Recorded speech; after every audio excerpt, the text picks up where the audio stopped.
नमः संस्कृता मित्राणि। तो मित्रों, आज हम बिहार बोर्ड की 7वीं कक्षा के 9वां पाठक का अध्ययन करेंगे। इससे पूर्व में हमने 8वां पाठक को पढ़ा और उसका प्रश्नोत्तरी भी हमने देख लिया।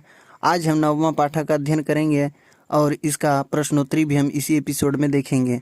आज का जो शीर्षक है वो है सुभाषितानी। सुभाषितानी सुभाषितानी का अर्थ होता है सुंदर कथन।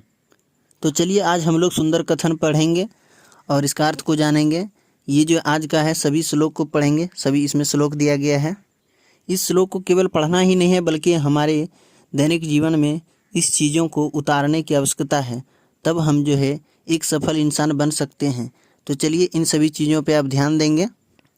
विद्वत्वं च निरीपत्वं च नैव तुल्यं कदाचन स्वदेशे पूज्यते राजा विद्वान सर्वत्र पूज्यते।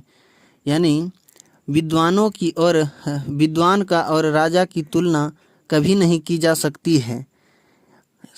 अब राजा केवल अपने ही देश में पूजे जाते हैं जबकि विद्वान सभी जगह पूजे जाते हैं, इसलिए विद्वान और राजा की तुलना कभी नहीं की जा सकती है। तो चलिए ये हो गया पहला श्लोक का उत्तर, सही अर्थ हो गया। अब दूसरा श्लोक है उपदेशो ही मूर्खाणां प्रकोपाय न शांतये पयः पाणम भुजंगानाम केवलम विषवधनम। यानी गवार को उपदेश देने से, गवार को सलाह देने से वह और क्रोधित हो जाता है। यानी कि मूर्खों को उपदेश देने से, सलाह देने से वह शांत नहीं होता है बल्कि और ही क्रोधित हो जाता है। जैसे सांप को दूध पिलाने से उसका विष बढ़ता है, उसका विष केवल बढ़ता है। यानी कि इसका कहने का अर्थ हुआ, जिस प्रकार सांप को दूध पिलाने से उसका विष केवल बढ़ता है, ठीक उसी प्रकार मूर्खों को उपदेश देने से उसका क्रोध शांत नहीं होता है बल्कि और बढ़ता है। तो ये हो गया दूसरा श्लोक का सही उत्तर। चलिए अब तीसरे श्लोक की ओर बढ़ते हैं। अब आगे है तीसरा श्लोक है को अतिभार समर्थानाम किम दूरम व्यवसायिनाम को विदेश सुविद्यानाम क पर प्रियवादिनाम। यानी कि इसका अर्थ हो गया को अतिभार समर्थानाम, यानी सामर्थ्यवानों के लिए ज़्यादा भार क्या, और व्यवसायों के लिए दूरी क्या, और सुविद्या के लिए, सुविद्या यानी विद्वानों के लिए अथवा अच्छी विद्या वालों के लिए प्रदेश क्या, विदेश क्या, और प्रिय बोलने वालों के लिए प्रिय से बढ़कर क्या। तो यानी कि अर्थ हो गया इसका कि जो व्यक्ति कोई भी चीज़ को करने में समर्थ है तो उसके लिए भार क्या, बोझ क्या है, कोई बोझ नहीं है। इसके बाद यानी कि जो बिजनेसमैन होते हैं उसके लिए दूरी क्या, वो कहीं भी जाके बिजनेस कर सकते हैं। और विदेश यानी जो पढ़ने वाले होते हैं उसके लिए दूरी कभी नहीं होता है कि हम यहाँ जाके पढ़ेंगे, वहाँ कहीं भी जाके वो पढ़ सकते हैं। और प्रिय बोलने वालों के लिए तो उसको अच्छा के अलावा कुछ उसको दिखाई नहीं पड़ता है। तो ये गया तीसरा श्लोक का अर्थ। अब आगे चौथा श्लोक है केवलम व्यसन अस्योक्तम भेषजम नय पंडितैः तस्योच्छेद समारंभो विषाद परिवर्जनम। केवल व्यसनयोक्तम भेषजम नय पंडितैः तस्योच्छेद समारंभो विषाद परिवर्जनम। यानी इसका अर्थ हो गया नीति जानने वालों के द्वारा बुरी आदत का दवा, यानी कि दुख का दवा केवल उस आदतों का त्याग बतलाया गया है। यानी अगर किसी को गलत चीज़ों की आदत लग गई है तो उसका दवा जो है बस उसको त्याग करने में ही है। ठीक है, तो जो नीति जानते हैं वैसे विद्वान कहते हैं कि जिसको जो चीज़ का दुख का दवा है कि उसको आप त्याग दें।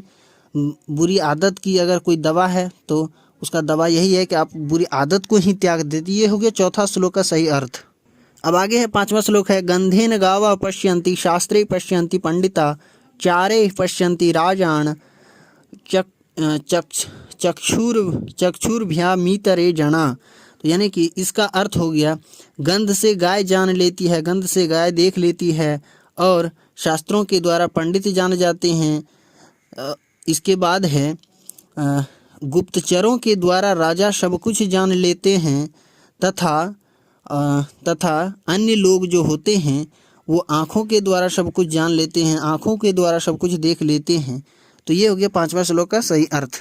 अब आगे है छठा ये श्लोक है, आत्मनो मुख दोषेण बध्यन्ते शुक सारिकाः बकास्तत्र न बध्यन्ते मौनम सर्वार्थ साधनम। यानी कि इसका अर्थ हो गया अपने मुख दोष, यानी कि अपने मुख दोष यानी मुंह के दोष यानी कि बोली के कारण, अपने बोली में दोष के कारण जो है अपनी मुख दोष बोली के कारण तोता मैना यानी तोता मैना ये सभी जो है पिंजरे में बांधे जाते हैं, वहीं बगुला नहीं बंधता है। ठीक है, अतः मौन धारण यानी चुप रहना सबसे भला होता है। यानी कि ये तोता मैना जो होता है वो बोलता है तभी तो वो पिंजरे में जाते हैं, लेकिन बगुला देखिए मौन धारण किए रहते हैं, तो वो कोई उसको बांधते हैं पिंजरे में बंद करते हैं नहीं ना। तो ठीक उसी प्रकार प्रत्येक इंसान को मौन धारण करने के लिए सीख जाना चाहिए, अत्यधिक नहीं बोलना चाहिए। ये हो गया छठा श्लोक। अब आगे 7वां श्लोक है, अयम निजा परो वेत्ति गणना लघु चेतसाम उदार चरिता नाम तो वसुधैव कुटुम्बकम। ये श्लोक आप हमने पहले भी पढ़ा दिया है कि यह मेरा है, यह अपना है, यह पराया है, ऐसी जो गणना करते हैं वो निम्न विचार वाले लोग ही करते हैं, निम्न विचार छोटे विचार वाले लोग करते हैं कि यह मेरा, ये पराया है।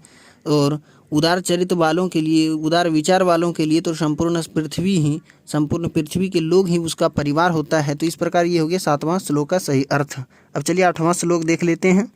8वां है, कलहंतानि हरम्याणि कुवाक्यांतम च सौहृदम कुराजान्तानि राष्ट्राणि कुकर्मांतम यशो निरिणाम।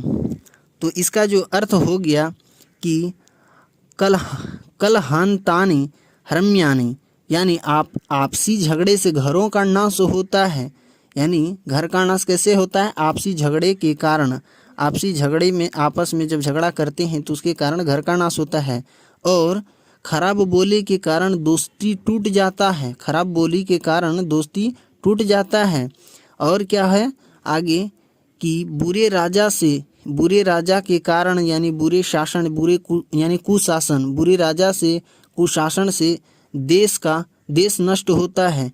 इसके बाद है कुकर्मांतम यशो निरिणाम यानी और बुरे कर्म से मनुष्यों का यश नष्ट होता है। आपके गलत कर्मों से मनुष्यों का यश नष्ट होता है। तो ये हो गया 8वां श्लोक का सही अर्थ। अब चलिए प्रश्नोत्तरी की ओर बढ़ते हैं, प्रश्नोत्तरी भी देख लेते हैं, वीडियो में बने रहेंगे, बहुत ही अच्छी वीडियो होने वाली है। तो इस पाठ का जो पहला प्रश्न है ये मौखिक का है, उदाहरणानुसारेण भावबोधकम पद्यांशम वदति। यानी उदाहरण के अनुसार जो दिया गया है ये भावबोधक यानी श्लोक को लिखना है। जैसे ऊंचे विचार वालों के लिए संसार ही परिवार है तो उसके लिए एक लाइन दिया गया है, उदार चरिता नाम तो वसुधैव कुटुम्बकम। तो उसी प्रकार गवार सलाह से कुपित हो जाता है, तो इसके लिए कौन सा यहाँ पे वाक्य लिखेंगे? तो चलिए इसका सही उत्तर जान लेते हैं। तो आप एक का सही उत्तर यहाँ से लिखेंगे, गवार सलाह से कुपित हो जाता है, उपदेशो ही मूर्खाणाम प्रकोपाय न शांतये। इसके बाद है राजा गुप्तचरों से सब जान लेते हैं, यानी चारह पश्यन्ति राजानः। इतना लिखेंगे आप, चारे पश्यन्ति राजाना। इसका अर्थ हो गया राजा गुप्तचरों से सब जान लेते हैं। तीसरा है बड़े बड़े घराने झगड़ा कर बर्बाद हो जाते हैं। इसका अर्थ लिखेंगे आप कलहांतानि हरम्याणि लिख देंगे। चौथा है समर्थ के लिए क्या संभव है, को अतिभार समर्थानाम। अब आगे है चुप रहना सबसे भला होता है, यानी मौनम सर्वार्थ साधनम। इसका एक लाइन में यही लिखेंगे, मौनम सर्वार्थ साधनम। तो इस प्रकार पहला प्रश्न का सब उत्तर आप लिख देंगे, वीडियो रोककर लिख लेंगे अथवा स्क्रीनशॉट ले लेंगे। अब आगे है दूसरा प्रश्न है, पाठस्य श्लोकद्वयं सस्वरम श्रावयन्त। यानी कि ये जो पाठ हमने अभी पढ़ा उसमें जो दो श्लोक को हमें जो है श्रवण यानी अच्छे से राग में गाना है, स्वर सहित गाना है अच्छे से। तो आप गा लेंगे, हमने श्लोक को पढ़ना सिखा दिया है। तो चलिए अब तीसरे प्रश्न की ओर बढ़ते हैं। अब आगे लिखित का है तीसरा प्रश्न है, रिक्त स्थानानम पूर्यत। यानी रिक्त स्थानम पूर्यत यानी खाली स्थान को भरना है। जैसे यहाँ डैश ही मूर्खाणाम न शांतये, तो यहाँ पे क्या भराएगा? यहाँ पे इसके बाद है पया पानम डैश केवलम डैश। तो इस प्रकार यहाँ पे क्या भराएगा? चलिए इसका सही उत्तर देख लेते हैं। तो आप तीसरा प्रश्न में इस प्रकार भरेंगे, यहाँ पे उपदेशो भर देंगे, यहाँ पे प्रकोपाय यानी उपदेशो ही मूर्खाणाम प्रकोपाय न शांतये पया पानम भुजंगाणाम, यहाँ पे भुजंगाणाम भर देंगे, केवलम विषवर्धनाम यानी विश्ववर्धनम, यहाँ पे आप भर देंगे। इसके बाद ख में भरेंगे अयम निजा परो वेत्ति, भर देंगे यहाँ पे अयम निजा परो वेत्ति गणना लघु चेतसाम उदार चरिता नाम तु वसुधैव कुटुंबकम, यानी यहाँ वसुधैव कुटुंबकम भर देंगे। चलिए अब अगले प्रश्न की ओर बढ़ते हैं। अब आगे चौथा प्रश्न है निम्नलिखितानाम जंतूनाम नामानि मातृभाषायाम लिखत, यानी निम्नलिखित जो है जंतुओं का नाम जो है हमें अपनी मातृभाषा में लिखना है, ये संस्कृत में लिखा गया है।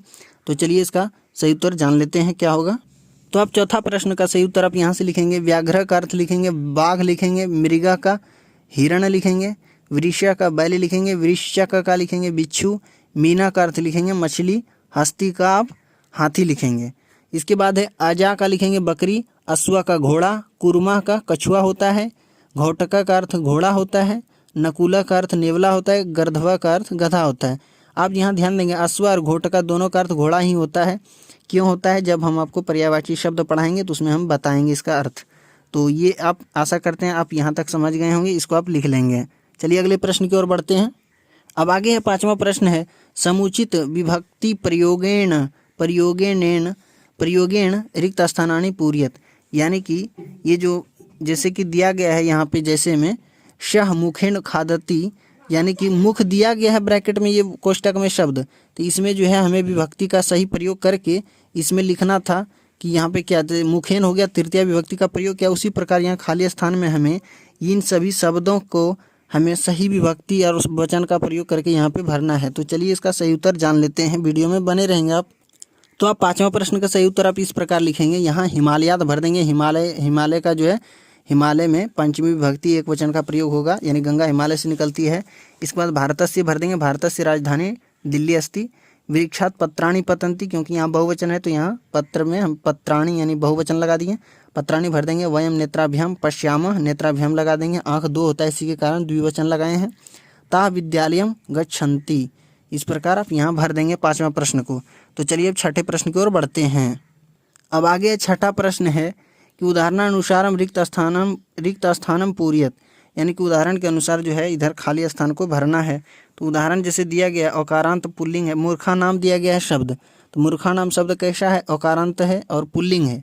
अकारांत पुल्लिंग शब्द है ये मूर्खा नाम, और इसमें जो विभक्ति है षष्ठी विभक्ति है और वचन बहुवचन का प्रयोग हुआ है। तो इसी प्रकार हमें जैसे बाल्किन दिया गया है तो बाल्किन को भरना है। सुभाषितानी है, लताभी है और पर्वतात है, तो सभी में देख लेते हैं। तो सर्वप्रथम आप 6 का क में भरेंगे। बाल्किन जो शब्द दिया गया है यह अकारांत पुल्लिंग शब्द है और ये तृतीया विभक्ति का है और एक वचन का है ये बाल्किन, तो क में आप ये भर देंगे। और ख में है सुभाषितानी शब्द दिया गया है, सुभाषितानी अकारांत नपुंसक लिंग शब्द है और प्रथमा विभक्ति का प्रयोग हुआ, बहुवचन इसमें है। ग में लताभी है, लताभी जो है अकारांत स्त्रीलिंग शब्द है, इसमें तृतीया विभक्ति बहुवचन का प्रयोग हुआ है। और घ में पर्वतात है, तो पर्वतात में ये अकारांत पुल्लिंग शब्द है और इसमें पंचमी विभक्ति एक वचन का प्रयोग हुआ है। तो इस प्रकार आशा करते हैं आप सभी को लिख लेंगे। अब आगे है सातवां प्रश्न है वाक्यानि रचयत, यानी वाक्य का रचना करना है। जैसे यूयम दिया गया शब्द है, शणे है, हशामा है, साधवा है, वणेशु है, इन सभी शब्द का प्रयोग करके हमें वाक्य का निर्माण करना है संस्कृत में। तो चलिए इसका सही उत्तर देख लेते हैं। तो आप सातवां प्रश्न का सही उत्तर यहाँ से लिख देंगे। यूयम है, यूयम पुस्तकम पठत, यानी तुम लोग पुस्तक पढ़ते हो। इसके बाद है शने, शने कुर्मा शने चलती, यानी कछुआ धीरे चलता है। हशामा है गौ नंबर में, तो वयम कदा हशामा, हम लोग कब हंसते हैं। इसके बाद आप लिखेंगे साधुआ है, तो यानी साधुआ परोपकारिणः भवन्ति, यानी सभी साधु परोपकारी होते हैं। वनेषु है, वनेषु औषधया भवन्ति, यानी वनों में औषधि होता है, जड़ी बूटी होता है। तो इस प्रकार आप सातवां प्रश्न का सही उत्तर लिख लेंगे। अब चलिए अगले प्रश्न की ओर बढ़ते हैं। अब आगे आठवां प्रश्न है स्वस्मरणेन 2 श्लोकों लिखत, यानी कि अपने याद से कोई 2 श्लोक लिखना है। तो इसका सही उत्तर चलिए जान लेते हैं। तो आपके पुस्तक में ही जस्ट योग्यता विस्तार है, उसके जस्ट आगे ही, उसके तुरंत आगे ही जो है 2 श्लोक दिया गया, आप इसको लिख भी सकते हैं। सुखार्थिना कुतो विद्या, कुतो विद्यार्थिना सुखम, सुखार्थी चेत त्यजेत विद्याम, विद्यार्थी चेत त्यजेत सुखम। इसके बाद है विद्या शस्त्रम च शास्त्रम च द्वे विद्ये प्रतिपतये। इसके बाद है हास्याय वृद्धत्वे और द्वितीयते सदा। तो इस प्रकार आप ये दोनों श्लोक को लिख लेंगे। अब आगे 9वां प्रश्न है, श्लोकम एकम लिखित्वा तस्यार्थम हिंदी भाषायाम लिखत, यानी कि एक श्लोक लिखकर उसके हिंदी भाषा को भी लिखना है। तो चलिए 9वां प्रश्न का सही उत्तर हम बता देते हैं। तो 9वां प्रश्न आप यहाँ से उसमें एक श्लोक लिख देंगे 9वां प्रश्न का उत्तर में, अकीर्ति विनयो हन्ति हनत्यानर्थ पराक्रमः हन्ति नित्यम क्षमा क्रोधम आचारो हन्त्यम लक्षणम। तो इस प्रकार आप लिख देंगे 9वां में एक श्लोक, और इसका अर्थ में आप लिखेंगे, विनय अपयश को नष्ट करता है, पराक्रम अनर्थ को नष्ट करता है, क्षमा क्रोध को नष्ट करता है, और सदाचार कुलक्षण को नष्ट करता है। सदाचार यानी कि अच्छे आपके व्यवहार, अच्छे व्यवहार जो हमेशा कुलक्षण को, दुर्व्यवहार को नष्ट करता है। तो इस प्रकार आप 9वां प्रश्न का सही उत्तर आप लिख देंगे। अब आगे 10वां प्रश्न है, नीति श्लोका नाम संग्रहणम कुरुत, यानी नीति श्लोकों का संग्रहण करें, इकट्ठा करें नीति श्लोकों को। तो आपको जो है मैंने जितना पढ़ा दिया उतना ही अभी काफ़ी है, और नीति श्लोक जो है हम जो है इकट्ठा करके हम दूसरे एपिसोड में पढ़ाएंगे। तो इस प्रकार ये जो इस पाठ की समाप्ति हो जाती है। तो हम आशा करते हैं कि आपको ये वीडियो बहुत ही अच्छी लगी होगी। अच्छी लगे हैं तो लाइक कर देंगे, और चैनल पे नए सब्सक्राइब कर लेंगे। हम व्याकरण का भी वीडियो लेके आएंगे, आप लोग इसीलिए चैनल को सब्सक्राइब कर लें, उसका नोटिफिकेशन भी आपको मिल जाएगा व्याकरण के वीडियो का। अगला एपिसोड भी हम लेके आएंगे। तब तक के लिए नमः संस्कृत है। धन्यवाद। आप लोग मन लगा के पढ़ाई कीजिए।